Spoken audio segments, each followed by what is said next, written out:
इस तरह जिक्र करके फिर 18वां जिहड़ा ਸ਼ਲੋਕ है अष्टपद सहित शुरू ਹੁੰਦਾ है, जिस दे विच सतगुरु शख्सियत दे बाबत फरमान करते हैं साहब जी। ਸ਼ਲੋਕ सतपुरख जिन जानिया सतगुरु तिसका नाम, तिसका संग सिख उदरै नानक हरि गुण गान। जिसने सदा थिरते व्यापक प्रभु ਨੂੰ जान लिया है उसका नाम सतगुरु है। तिसका संग सिख उदरै, ਉਹਦੀ संगत ਵਿੱਚ ਰਹਿ ਕੇ सिख बच जाता है विकारां तो। नानक हर गुण गाओ, ते तू भी उस अकाल पुरख दे गुण गा गुरु की संगत विच आके। इस विचार का विस्तार सतगुरु सच्चे पातशाह अगली सारी अष्टपदी दे विच फरमान करते हैं। अष्टपदी सतगुरु सिख की कराए प्रतिपाल। सतगुरु सिख की रखिया करता है, सेवक को गुरु सदा दयाल। अपने सेवक दे उत्ते सदा मेहर दा हथ रखता है, मेहर करता है। सिख की गुर दुरमत मल हिरै, सिख की गुर दुरमत मल हिरै। गुरु जिहड़ा है सिख की भैड़ी मत जिहड़ी है ना, मैल वो दूर कर देंदा है। गुरबचनी हर नाम उचरै। सिख अपने सतगुरां दे उपदेश के राही प्रभु का नाम सिमरदा है। सतगुरु सिख के बंधन कट। सतगुरु अपने सिख के माया के बंधन कट देंदा है। गुर का सिख विकार ते हट। गुरु का सिख जिहड़ा है विकारां वल्लों हट जाता है। सतगुरु सिख को नाम धन दे, क्योंकि सतगुरु अपने सिख नूं प्रभु का नाम रूपी धन बख्श करता है। गुर का सिख वडभागी है। इस तरह सतगुरु का सिख वड्डे भागां वाला बन जाता है। सतगुरु सिख का हलत पलत सवारा। सतगुरु अपने सिख का लोक परलोक सवार देंदा है। नानक सतगुरु सिख को जी नाल संभारै। सतगुरु सच्चे पातशाह फरमान करते हैं, इस तरह सतगुरु अपने सिख नूं अपनी जिंद दे नाल याद रखता है, जिंद दे नाल उसकी संभाल करता है। गुर का गृह सेवक जो रहा, गुर की आग्या मन में सहा। जिहड़ा सेवक गुरु के घर विच भाव गुरु के दर ते रहिंदा है ते गुरु के हुक्म नूं मन विच मनदा है, आपस को कर कछ ना जनावै। अपने आप नूं वड्डा नहीं जनाउंदा, हरे हरे नाम हृदय सद ध्यावै। ते सदा हरि नाम नूं अपने हिरदे विच ध्याउंदा है। मन बेचै सतगुरु कै पास। सतगुरु के अगे अपना मन बेच दिंदा है ते सेवक के कारज रास। ਜਿਹੜਾ ਵਿਅਕਤੀ ਆਪਣੇ ਆਪ ਨੂੰ ਸਮੁੱਚੇ ਰੂਪ ਦੇ ਵਿੱਚ ਗੁਰੂ ਦੇ ਹਵਾਲੇ ਕਰ ਦਿੰਦਾ ਹੈ, ਉਸ ਸੇਵਕ ਦੇ ਸਾਰੇ ਕੰਮ ਸਿਰੇ ਚੜ੍ਹ ਜਾਂਦੇ ਹਨ। ਸੇਵਾ ਕਰਤ ਹੋਏ ਨਿਹਕਾਮੀ। ਜਿਹੜਾ ਸੇਵਕ ਗੁਰੂ ਦੀ ਸੇਵਾ ਕਰਦਾ ਹੋਇਆ ਕਿਸੇ ਵੀ ਫਲ ਦੀ ਖਾਸ ਜਿਹੜੀ ਹੈ ਆਪਣੇ ਅੰਦਰ ਨਹੀਂ ਰੱਖਦਾ, ਤਿਸ ਕੋ ਹੋਤ ਪ੍ਰਾਪਤ ਸੁਆਮੀ। ਉਸ ਨੂੰ ਮਾਲਕ ਪ੍ਰਭੂ ਆਪ ਮਿਲ ਪੈਂਦਾ ਹੈ। ਆਪਣੀ ਕਿਰਪਾ ਜਿਸ ਆਪ ਕਰੇ, जिस दे उपर अपनी कृपा करता है। नानक सो सेवक गुर की मत ले। वो सेवक गुरु की सिक्ख्या नूं पल्ले बनता है, सतगुरु सच्चे पातशाह जी की सिक्ख्या के अनुसार चलता है। तीसरे पद दे विच सतगुरु सच्चे पातशाह फरमान करते हैं जी, 20 विसवे गुरु का मन मानै, सो सेवक परमेश्वर की गत जानै। सो सेवक वो सेवक परमेश्वर की गत जाने। अकाल पुरख की अवस्था नूं गति नूं समझ लैंदा है। अकाल पुरख वाहिगुरू के कौतकां नूं समझण लग पैंदा है।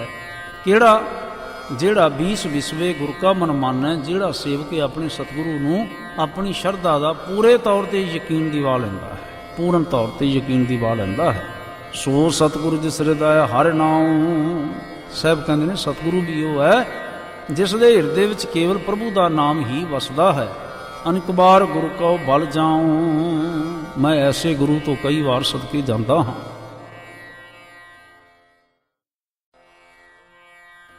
सर्ब निधान जी का दाता। सारे खजानिਆਂ ਦਾ ਤੇ जी जान ਤੇ आत्मक जीवन जिंदगी देन ਦਾ मालिक है, दाता है। 8 पैर पार ब्रह्म रंग रता। क्योंकि 8 पैर ही वो अकाल पुरख ਦੇ प्यार ਦੇ रंग ਵਿੱਚ रंगिया ਰਹਿੰਦਾ है। ब्रह्म मैं जन, जन मैं पार ब्रह्म। प्रभु का सेवक भाव सतगुरु ਪ੍ਰਭੂ ਵਿੱਚ ਜੁੜਿਆ ਰਹਿੰਦਾ ਹੈ ਤੇ ਪ੍ਰਭੂ ਦੇ ਸੇਵਕ ਸਤਿਗੁਰੂ ਵਿੱਚ ਪ੍ਰਭੂ ਸਦਾ ਟਿਕਿਆ ਰਹਿੰਦਾ ਹੈ। ਇੱਕ ਕਹੇ ਆਪ ਨਹੀਂ ਕਛ ਭਰਮ, ਗੁਰੂ ਤੇ ਪ੍ਰਭੂ ਇੱਕ ਹੀ ਹਨ, ਇਸ ਵਿੱਚ ਕਿਸੇ ਪ੍ਰਕਾਰ ਦਾ ਵੀ ਕੋਈ ਭਰਮ ਨਹੀਂ ਹੈ, ਕੋਈ ਸੰਸਾ ਕਿਸੇ ਪ੍ਰਕਾਰ ਦਾ ਸ਼ੰਕਾ ਨਹੀਂ ਹੈ। ਸਹਸ ਸਿਆਣ ਪਲਾਇਆ ਨਾ ਜਾਈਐ, ਹਜ਼ਾਰਾਂ ਚਤੁਰਾਈਆਂ ਨਾਲ ਵੀ ਐਸਾ ਗੁਰੂ ਨਹੀਂ ਮਿਲਦਾ। ਨਾਨਕੂ ਐਸਾ ਗੁਰ ਬਡਭਾਗੀ ਪਾਈਐ, ਇਹ ਤਾਂ ਵੱਡੇ ਭਾਗਾਂ ਦੇ ਨਾਲ ਐਸੇ ਸਤਿਗੁਰਾਂ ਦੀ ਪ੍ਰਾਪਤੀ ਹੁੰਦੀ ਹੈ। ਸਫਲ ਦਰਸ਼ਨ ਪੇਖਤ ਪੁਨੀਤ, ਗੁਰੂ ਦਾ ਦੀਦਾਰ ਸਾਰੇ ਫਲ ਦੇਣ ਵਾਲਾ ਹੈ। ਪਰਸਤ ਚਰਨ ਗਤ ਨਿਰਮਲ ਰੀਤ, ਗੁਰੂ ਦੇ ਚਰਨ ਛੋਹਿਆਂ ਉੱਚੀ ਅਵਸਥਾ ਤੇ ਸੁੱਚੀ ਰਹੁ ਰੀਤੀ ਹੋ ਜਾਂਦੀ ਹੈ। ਦੀਦਾਰ ਕੀਤਿਆਂ ਪਵਿੱਤਰ ਹੋ ਜਾਈਦਾ ਹੈ। ਭੇਟਤ ਸੰਗ ਰਾਮ ਗੁਣ ਰਵੇ, ਜਿਉਂ ਹੀ ਗੁਰੂ ਦੀ ਸੰਗਤ ਵਿੱਚ ਆਉਂਦੇ ਨੇ ਲੋਕ, ਰਾਮ ਗੁਣ ਰਵੇ, ਉਹ ਕਰਤਾਰ ਦੇ ਗੁਣ ਗਾਉਣ ਲੱਗ ਪੈਂਦੇ ਹਨ। ਪਾਰ ਬ੍ਰਹਮ ਕੀ ਦਰਗਾਹ ਗਵੇ, ਤੇ ਅਕਾਲ ਪੁਰਖ ਦੀ ਦਰਗਾਹ ਦੇ ਵਿੱਚ ਉਹਨਾਂ ਦੀ ਪਹੁੰਚ ਹੋ ਜਾਂਦੀ ਹੈ। ਸੁਣ ਕਰ ਬਚਨ ਕਰਨ ਆਗਾਨੇ, ਸਤਿਗੁਰਾਂ ਦਾ ਉਪਦੇਸ਼ ਸੁਣ ਕੇ ਕੰਨ ਰੱਜ ਜਾਂਦੇ ਹਨ। ਮਨ ਸੰਤੋਖ ਆਤਮ ਪਤਿਆਨੇ, ਮਨ ਵਿੱਚ ਸੰਤੋਖ ਆ ਜਾਂਦਾ ਹੈ, ਆਤਮਾ ਪਤਿਆ ਜਾਂਦੀ ਹੈ, ਪਤੀ ਜਾਂਦੀ ਹੈ ਆਤਮਾ। ਪੂਰਾ ਗੁਰ ਅਖਾਇਓ ਜਾ ਕਾ ਮੰਤਰ, ਸਤਿਗੁਰੂ ਪੂਰਨ ਪੁਰਖ ਹੈ, ਇਸ ਕਰਕੇ ਉਸ ਦਾ ਜਿਹੜਾ ਮੰਤਰ ਹੈ, ਮੰਤਰ ਤੋਂ ਭਾਵ ਹੈ ਉਪਦੇਸ਼, ਉਹ ਵੀ ਸਦਾ ਲਈ ਅਟਲ ਹੈ। ਅੰਮ੍ਰਿਤ ਦ੍ਰਿਸ਼ਟ ਪੇਖੈ ਹੋਏ ਸੰਤ, ਅਮਰ ਕਰ ਦੇਣ ਵਾਲੀ ਨਜ਼ਰ ਨਾਲ ਜਦੋਂ ਤੱਕਦਾ ਹੈ ਜਿਹਦੇ ਵੱਲ ਵੀ, ਅੰਮ੍ਰਿਤ ਦ੍ਰਿਸ਼ਟ ਪੇਖੈ ਹੋਏ ਸੰਤ, ਉਹੀ ਸੰਤ ਹੋ ਜਾਂਦਾ ਹੈ। ਭਾਵ ਉਸ ਵਿੱਚ ਵੀ ਸੰਤਾਂ ਵਾਲੇ ਗੁਣ ਜਿਹੜੇ ਨੇ ਨਾ, ਸੰਤ ਅਵਸਥਾ ਵਾਲੇ ਪਵਿੱਤਰ ਗੁਣ ਜਿਹੜੇ ਨੇ, ਉਹਨਾਂ ਦਾ ਸੰਚਾਰ ਹੋਣ ਲੱਗ ਪੈਂਦਾ ਹੈ। ਗੁਣ ਬੇਅੰਤ ਕੀਮਤ ਨਹੀਂ ਪਾਏ, ਸਤਿਗੁਰੂ ਦੇ ਗੁਣ ਬੇਅੰਤ ਹਨ, ਉਹਨਾਂ ਦਾ ਮੁੱਲ ਨਹੀਂ ਪੈ ਸਕਦਾ। ਨਾਨਕ ਜਿਸ ਭਾਵੈ ਤਿਸ ਲਏ ਮਿਲਾਏ, ਜਿਹੜਾ ਜੀਵ ਪ੍ਰਭੂ ਨੂੰ ਚੰਗਾ ਲੱਗਦਾ ਹੈ ਉਸ ਨੂੰ ਗੁਰੂ ਨਾਲ ਉਹ ਮਿਲਾ ਦਿੰਦਾ ਹੈ। ਸਾਹਿਬ ਸੱਚੇ ਪਾਤਸ਼ਾਹ ਧੰਨ ਗੁਰੂ ਅਰਜਨ ਸਾਹਿਬ ਜੀ ਸਤਿਗੁਰੂ ਸ਼ਖਸੀਅਤ ਦੇ ਬਾਬਤ ਜ਼ਿਕਰ ਕਰਦਿਆਂ ਹੋਇਆਂ ਪ੍ਰਮਾਣ ਕਰਦੇ ਨੇ, ਜੀਵਾ ਏਕ ਉਸਤਤ ਅਨੇਕ, ਮਨੁੱਖ ਦੀ ਜੀਭ ਇੱਕ ਹੈ ਪਰ ਵਾਹਿਗੁਰੂ ਦੇ ਗੁਣ ਅਨੇਕਾਂ ਨੇ। ਸਤਿਪੁਰਖ ਪੂਰਨ ਵਿਵੇਕ, ਕਾਹੂ ਬੋਲ ਨਾ ਪਹੁੰਚਤ ਪ੍ਰਾਨੀ, ਜਿਹੜਾ ਸਤਿਪੁਰਖ ਹੈ, ਪੂਰਨ ਹੈ, ਵਿਵੇਕ ਹੈ, ਗਿਆਨਵਾਨ ਹੈ, ਉਸ ਦੇ ਅਨੇਕਾਂ ਗੁਣ ਨੇ ਤੇ ਮਨੁੱਖ ਦੇ ਪਾਸ ਜੇਵਾ ਇੱਕ ਹੈ। ਕਾਹੂ ਬੋਲ ਨਾ ਪਹੁੰਚਤ ਪ੍ਰਾਨੀ, ਮਨੁੱਖ ਕਿਸੇ ਬੋਲ ਦੁਆਰਾ ਵੀ ਪ੍ਰਭੂ ਦੇ ਗੁਣਾਂ ਤੱਕ ਨਹੀਂ ਪਹੁੰਚ ਸਕਦਾ। ਅਗਮ ਅਗੋਚਰ ਪ੍ਰਭੂ ਨਿਰਬਾਣੀ, ਵਾਹਿਗੁਰੂ ਅਗਮ ਹੈ, ਭਾਵ ਪਹੁੰਚ ਤੋਂ ਪਰੇ ਹੈ, ਇਹਨਾਂ ਹੱਥਾਂ ਦੇ ਨਾਲ, ਇਹਨਾਂ ਪੈਰਾਂ ਦੇ ਨਾਲ, ਅਗੋਚਰ ਇਹਨਾਂ ਗਿਆਨ ਇੰਦਰੀਆਂ ਦੇ ਨਾਲ ਉਸ ਤੱਕ ਪਹੁੰਚ ਨਹੀਂ ਕੀਤੀ ਜਾ ਸਕਦੀ। ਪ੍ਰਭ ਨਿਰਬਾਣੀ, ਤੇ ਉਹ ਵਾਸਨਾ ਰਹਿਤ ਹੈ। ਨਿਰਾਹਾਰ ਨਿਰਵੈਰ ਸੁਖਦਾਈ, ਨਿਰਾਹਾਰ ਵਾਹਿਗੁਰੂ ਐਸਾ ਹੈ ਜਿਸ ਨੂੰ ਕਿਸੇ ਪ੍ਰਕਾਰ ਦੀ ਖੁਰਾਕ ਦੀ ਜ਼ਰੂਰਤ ਨਹੀਂ ਹੈ। ਨਿਰਵੈਰ, ਜੋ ਵੈਰ ਤੋਂ ਰਹਿਤ ਹੈ, ਪਰ ਸੁਖਦਾਈ, ਜਿਹੜਾ ਸਦਾ ਹੀ ਸੁਖ ਦਿੰਦਾ ਹੈ, ਸੁੱਖਾਂ ਦਾ ਦਾਤਾ ਹੈ।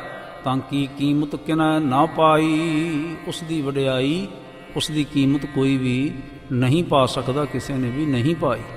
ਅਨੇਕ ਭਗਤ ਬੰਧਨ ਨਿਤ ਕਰਹਿ, ਭਗਤ ਜਿਹੜੇ ਨੇ ਉਹ ਵਾਰ-ਵਾਰ ਉਸ ਵਾਹਿਗੁਰੂ ਨੂੰ ਨਮਸਕਾਰ ਕਰਦੇ ਹਨ, ਭਾਵ ਯਾਦ ਕਰਦੇ ਹਨ।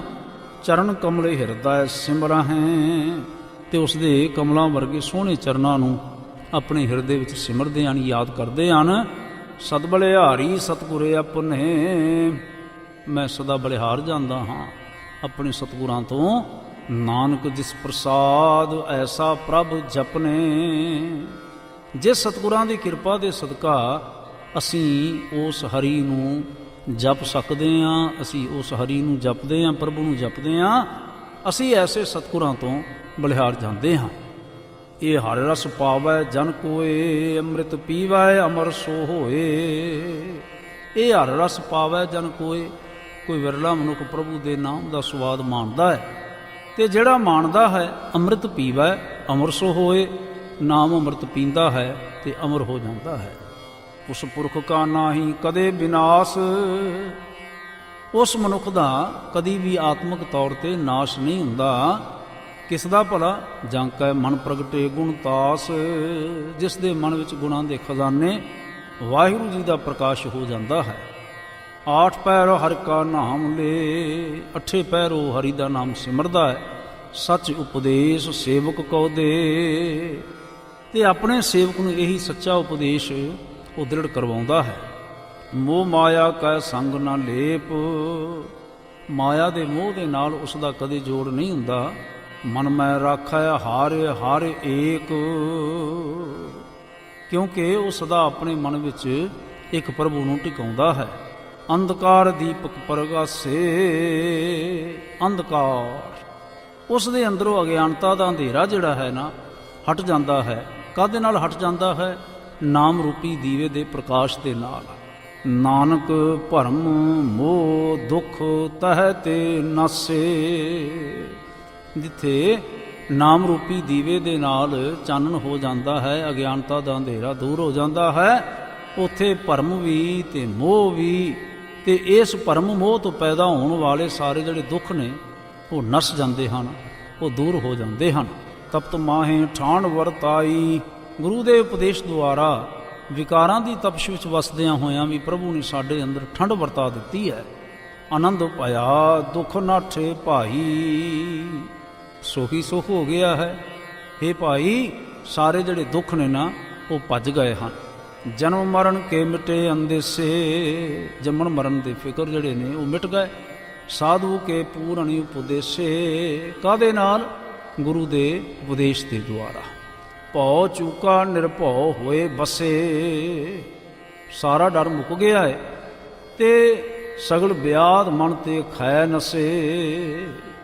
ਹੁਣ ਸਾਰਾ ਡਰ ਮੁੱਕ ਗਿਆ ਹੈ, ਨਿਡਰ ਵਸਦੇ ਨੇ, ਸਾਰੇ ਰੋਗ ਨਾਸ ਹੋ ਕੇ ਮਨ ਵਿੱਚੋਂ ਵਿਸਰ ਗਏ ਨੇ। ਜਿਸ ਕਾ ਸਾਥ ਤਿਨ ਕਿਰਪਾ ਤੁਹਾਰੀ, ਸਾਤ ਸੰਗ ਜਪ ਨਾਮ ਮੁਰਾਰੀ। ਜਿਸ ਕਾ ਸਾ, ਜਿਸ ਗੁਰੂ ਦੇ ਬਣੇ ਸਾਂ, ਤਿਨ ਕਿਰਪਾ ਧਾਰੀ, ਉਹਨੇ ਸਾਡੇ ਤੇ ਕਿਰਪਾ ਕੀਤੀ। ਸਾਧ ਸੰਗ ਜਪ ਨਾਮ ਮੁਰਾਰੀ, ਸਤ ਸੰਗਤ ਵਿੱਚ ਪ੍ਰਭੂ ਦਾ ਨਾਮ ਜਪ ਕੇ ਥਿਤ ਪਾਈ ਚੂਕੇ ਭ੍ਰਮ ਗਮਨ, ਅਸਾਂ ਨੇ ਥਿਤ ਪਾ ਲਈ, ਠਿਕਾਣਾ ਪਾ ਲਿਆ। ਚੂਕੇ ਭ੍ਰਮ ਗਵਨ, ਤੇ ਭੁਲੇਖੇ ਤੇ ਭਟਕਣਾ ਜਿਹੜੇ ਨੇ ਉਹ ਸਾਰੇ ਦੇ ਸਾਰੇ ਮੁੱਕ ਗਏ ਨੇ। ਸੁਣ ਨਾਨਕ ਹਾਰੇ ਹਾਰੇ ਜਸ ਸ਼ਰਵਣ, ਪ੍ਰਭੂ ਦਾ ਜਸ ਕੰਨੀ ਸੁਣ ਕੇ ਅਸਾਂ ਨੇ ਸ਼ਾਂਤੀ ਪ੍ਰਾਪਤ ਕਰ ਲਈ ਹੈ, ਸਾਨੂੰ ਥਿਤ ਟਿਕਾਣਾ ਮਿਲ ਗਿਆ ਹੈ। ਸਾਹਿਬ ਸੱਚੇ ਪਾਤਸ਼ਾਹ ਇਸ 18ਵੀਂ ਅਸ਼ਟਪਦੀ ਦੇ ਅਖੀਰ ਵਿੱਚ ਫਰਮਾਨ ਕਰਦੇ ਨੇ, ਨਿਰਗੁਣ ਆਪ ਸਰਗੁਣ ਭੀ ਉਹੀ, ਕਲਾ ਧਾਰ ਜਿਨ ਸਗਲੀ ਮੋਹੀ। ਉਹ ਆਪ ਮਾਇਆ ਦੇ ਤਿੰਨਾਂ ਗੁਣਾਂ ਤੋਂ ਵੱਖਰਾ ਹੈ। ਨਿਰਗੁਣ ਆਪ ਸਰਗੁਣ ਭੀ ਉਹੀ, ਤੇ ਤ੍ਰਿਗੁਣੀ ਸੰਸਾਰ ਦਾ ਰੂਪ ਵੀ ਆਪ ਹੀ ਹੈ। ਰਜੋ ਗੁਣ ਤਮੋ ਗੁਣ ਸਤੋ ਗੁਣ, ਜੋ ਸੰਸਾਰ ਦਾ ਵਜੂਦ ਜਿਨ੍ਹਾਂ ਗੁਣਾਂ ਤੋਂ ਬਣਦਾ ਹੈ ਆਪ ਹੀ ਹੈ। ਕਲਾ ਧਾਰ ਜਿਨ ਸਗਲੀ ਮੋਹੀ, ਜਿਸ ਨੇ ਆਪਣੀ ਤਾਕਤ ਕਾਇਮ ਕਰਕੇ ਸਾਰੇ ਜਗਤ ਨੂੰ ਮੋਹਿਆ ਹੋਇਆ ਹੈ। ਆਪਣੇ ਚਰਿਤ ਪ੍ਰਭ ਆਪ ਬਣਾਏ, ਪ੍ਰਭੂ ਨੇ ਆਪਣੇ ਖੇਲ ਤਮਾਸ਼ੇ ਆਪ ਹੀ ਬਣਾਏ ਹਨ। ਆਪਣੀ ਕੀਮਤ ਆਪੇ ਪਾਏ, ਆਪਣੀ ਬਜ਼ੁਰਗੀ ਦਾ ਮੁੱਲ ਵੀ ਆਪ ਹੀ ਪਾਉਂਦਾ ਹੈ, ਭਾਵ ਆਪ ਹੀ ਆਪਣੀ ਵਡਿਆਈ ਨੂੰ ਜਾਣਦਾ ਹੈ। ਹਰ ਬਿਨ ਦੂਜਾ ਨਾਹੀ ਕੋਏ, ਹਰੀ ਤੋਂ ਬਿਨਾ ਦੂਜਾ ਹੋਰ ਕੋਈ ਨਹੀਂ। ਸਰਬ ਨਿਰੰਤਰੇ ਕੋ ਸੋਏ, ਸਾਰਿਆਂ ਦੇ ਅੰਦਰ ਕੇਵਲ ਇੱਕ ਉਹ ਆਪ ਹੀ ਹੈ। ਓਤ ਪੋਤ ਰਵਿਆ ਰੂਪ ਰੰਗ, ਓਤ ਪੋਤ ਤੋਂ ਭਾਵ ਹੈ ਤਾਣੇ ਪੇਟਾ। ਤਾਣੇ ਪੇਟੇ ਵਾਂਗ ਰਵਿਆ ਵਿਰਾਜਮਾਨ ਹੈ, ਰੂਪ ਰੰਗ, ਰੂਪਾਂ ਤੇ ਰੰਗਾਂ ਦੇ ਵਿੱਚ। ਭਏ ਪ੍ਰਗਾਸ ਸਾਧ ਕੈ ਸੰਗ, ਇਹ ਚਾਨਣ ਜਿਹੜਾ ਹੈ ਨਾ ਇਹ ਕਿੱਥੋਂ ਪ੍ਰਾਪਤ ਹੁੰਦਾ ਹੈ? ਸਾਧ ਕੈ ਸੰਗ, ਸਤਿਗੁਰੂ ਦੀ ਸੰਗਤ ਵਿੱਚ ਪ੍ਰਕਾਸ਼ਦਾ ਹੈ। ਰਚ ਰਚਨਾ ਆਪਣੀ ਕਲ ਧਾਰੀ, ਸ੍ਰਿਸ਼ਟੀ ਰਚ ਕੇ ਪ੍ਰਭੂ ਨੇ ਆਪਣੀ ਸੱਤਿਆ ਇਸ ਸ੍ਰਿਸ਼ਟੀ ਵਿੱਚ ਟਿਕਾਈ ਹੋਈ ਹੈ। ਅਨੇਕ ਬਾਰ ਨਾਨਕ ਬਲਿਹਾਰੀ, ਸਭ ਕਹਿੰਦੇ ਨੇ ਮੈਂ ਤਾਂ ਕਈ ਵਾਰ ਐਸੇ ਪ੍ਰਭੂ ਤੋਂ ਬਲਿਹਾਰ ਜਾਂਦਾ ਹਾਂ, ਐਸੇ ਪ੍ਰਭੂ ਤੋਂ ਮੈਂ ਕੁਰਬਾਨੇ ਜਾਂਦਾ ਹਾਂ। ਇਸ 18ਵੀਂ ਅਸ਼ਟਪਦੀ ਦੇ ਵਿੱਚ ਸ਼ਲੋਕ ਦੇ ਵਿੱਚ ਸਤਿਗੁਰੂ ਸੱਚੇ ਪਾਤਸ਼ਾਹ ਜੀ ਨੇ ਗੁਰੂ ਸ਼ਖਸੀਅਤ ਦੇ ਬਾਬਤ, ਗੁਰੂ ਪਰਮੇਸ਼ਰ ਦਾ ਰੂਪ ਹੈ, ਜਿਵੇਂ ਕਿ ਸਾਹਿਬ ਧੰਨ ਗੁਰੂ ਨਾਨਕ ਦੇਵ ਪਾਤਸ਼ਾਹ ਜੀ ਫਰਮਾਨ ਕਰਦੇ ਨੇ, ਸਤਿਗੁਰ ਵਿੱਚ ਆਪ ਰੱਖੇ ਹੋਣ ਕਰ ਪ੍ਰਗਟ ਆਖ ਸੁਨਾਇਆ, ਸਤਿਗੁਰ ਮਿਲਿਆ ਸਦਾ ਮੁਕਤ ਹੈ, ਜਿਨ ਵਿੱਚੋਂ ਮੋਹ ਚੁਕਾਇਆ। ਇਹ ਸਾਰੇ ਭਾਵ ਦੀ ਵਿਆਖਿਆ ਤੇ ਵਿਸਥਾਰ ਸਤਿਗੁਰਾਂ ਨੇ ਇਸ ਸ਼ਲੋਕ ਦੇ ਵਿੱਚ ਤੇ ਅਸ਼ਟਪਦੀ ਵਿੱਚ ਕੀਤਾ ਸੀ।